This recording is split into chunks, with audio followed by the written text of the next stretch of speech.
Welcome to our first online worship experience at Desert Cross Lutheran Church in Tempe, Arizona.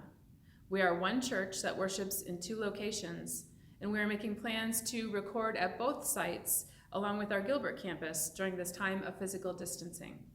I'm Pastor Andrea Kane, and along with Pastor Doris Nolan and our worship staff and musicians, we are glad to have you joining us today.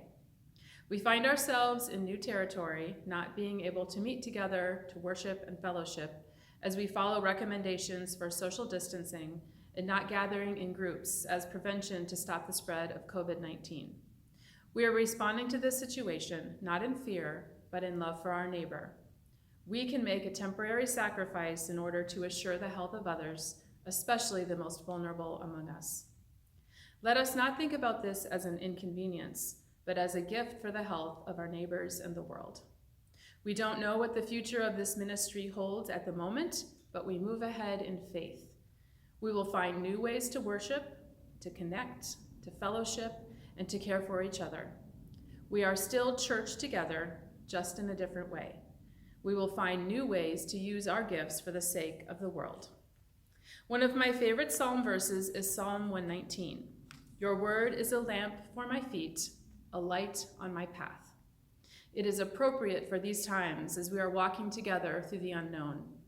When we face a declared pandemic in the world, we are indeed walking together through new kinds of unknown.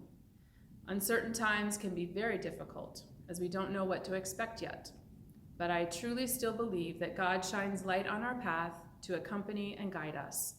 The unknown can bring unexpected blessings, and we will not fear. We can move forward on the path of the unknown with confidence and gratitude. We don't need to look down the path too far to see what is waiting for us. The author of Psalm 119 helps us with these words. Your word is a lamp for my feet, a light for my path. The key word is lamp. It doesn't say bright spotlight or lighthouse that shines far down our path. A lamp doesn't provide a lot of light, but just enough to see our footsteps.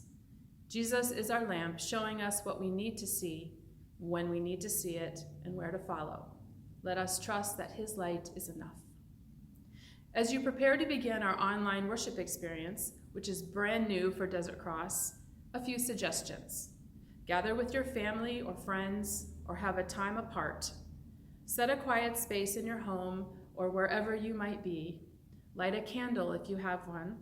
Open your Bible, and then open yourself, as we suggested in our Lenten worship services, to listen for what God is doing in your life in this time and how God is calling you to love your neighbor today.